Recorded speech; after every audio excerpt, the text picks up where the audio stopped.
Hi welcome back to Tanu cooking hut. Friends, ಯಾವಾಗಲೂ ಅದೇ ಸಪ್ಪೆ ಮುದ್ದೆ ತಿಂದು ಬೇಜಾರಾಗಿದ್ದರೆ ನಾ ಮಾಡಿರೋ ಜೋಳದ ಮಸಾಲೆ ಮುದ್ದೆ ಒಮ್ಮೆ ಮಾಡಿ ನೋಡಿ, ಎಷ್ಟು ರುಚಿಯಾಗಿರುತ್ತೆ. ಹಾಗಾದರೆ ಹೇಗೆ ಮಾಡೋದು ತೋರಿಸ್ತೀನಿ, ನೋಡೋಣ ಬನ್ನಿ. ಮೊದಲಿಗೆ ಒಲೆ ಅಂಟಿಸಿ ಒಂದು ಕಡಾಯಿ ಇಡೋಣ. ಈಗ ಇದಕ್ಕೆ 3 ಸ್ಪೂನ್ ಎಣ್ಣೆ ಹಾಕಿ ಕಾಯಲಿ.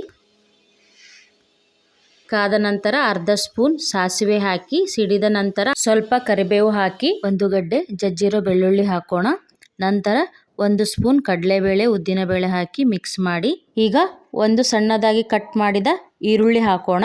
ಕೈ ಆಡಿಸಿ ಈರುಳ್ಳಿ ಸ್ವಲ್ಪ ಬೇಯಲಿ. ನಂತರ 2 ಸಣ್ಣದಾಗಿ ಕಟ್ ಮಾಡಿದ ಟೊಮೆಟೊ ಹಾಕಿ ಮಿಕ್ಸ್ ಮಾಡಿ.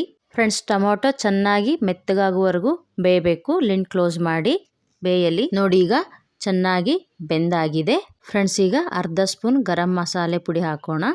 ನಂತರ ಅರ್ಧ ಸ್ಪೂನ್ ಅರಿಶಿಣ ಹಾಕಿ ಮತ್ತು 1 ಸ್ಪೂನ್ ಖಾರದ ಪುಡಿ ಹಾಕಿ ರುಚಿಗೆ ತಕ್ಕಷ್ಟು ಉಪ್ಪು ಹಾಕಿ ಮತ್ತು 1/4 ಸ್ಪೂನ್ ಸಕ್ಕರೆ ಹಾಕಿ ಮಿಕ್ಸ್ ಮಾಡಿ. ಈಗ 2 ಗ್ಲಾಸ್ ನೀರು ಹಾಕೋಣ.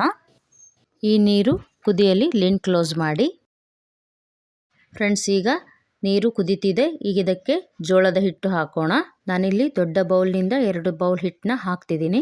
ಫ್ರೆಂಡ್ಸ್, ಹಿಟ್ಟನ್ನ ಒಂದೇ ಬಾರಿ ಸುರಿಬಾರ್ದು, ಸ್ವಲ್ಪ ಸ್ವಲ್ಪನೇ ಹಾಕಿ ಮಿಕ್ಸ್ ಮಾಡಬೇಕು. ಹಿಟ್ಟನ್ನ ಒಂದೇ ಸಾರಿ ಸುರಿದ್ರೆ ಮುದ್ದೆ ಗಂಟಾಗುತ್ತೆ. ಫ್ರೆಂಡ್ಸ್, ಹೀಗೆ ಹಾಕಿದ್ರೂ ಮುದ್ದೆ ಗಂಟಾಗುತ್ತೆ ಅಂದರೆ ಒಂದು ಟಿಪ್ ಹೇಳ್ತೀನಿ, ಹಾಗೆ ಮಾಡಿ. 1 ಬೌಲ್ಗೆ ಹಿಟ್ಟು ಹಾಕ್ಕೊಂಡು ನೀರು ಹಾಕಿ ಪೇಸ್ಟ್ ಥರ ಮಿಕ್ಸ್ ಮಾಡಿ ಕುದಿಯುತ್ತಿರುವ ಮಸಾಲೆ ನೀರಿಗೆ ಹಾಕಿ ಮಿಕ್ಸ್ ಮಾಡಿ. ಫ್ರೆಂಡ್ಸ್, ಹೀಗೆ ಮಾಡಿ ಈಸಿ ಮೆಥಡು, ಒಂದೂ ಗಂಟಾಗೋಲ್ಲ. ನೋಡಿ, ಹೀಗೆ ಕೈ ಬಿಡದ ಹಾಗೆ ಚೆನ್ನಾಗಿ ಮಿಕ್ಸ್ ಮಾಡಬೇಕು. ಈಗ ಮಿಕ್ಸ್ ಮಾಡಾಗಿದೆ.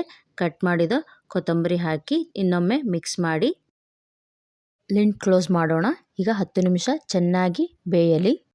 ನೋಡಿ, ಈಗ ಮುದ್ದೆ ಚೆನ್ನಾಗಿ ಬೆಂದಾಗಿದೆ.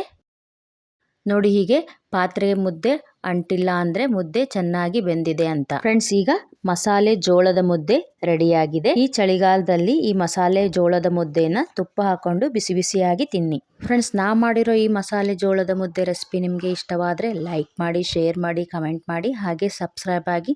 ನಾ ಹಾಕೋ ವಿಡಿಯೋ ಫಸ್ಟ್ ನಿಮಗೆ ಬರುತ್ತೆ. ಹೀಗೆ ಪ್ರೋತ್ಸಾಹಿಸಿ. ಮತ್ತೊಂದು ರೆಸಿಪಿಯೊಂದಿಗೆ ಸಿಗೋಣ. Thank you.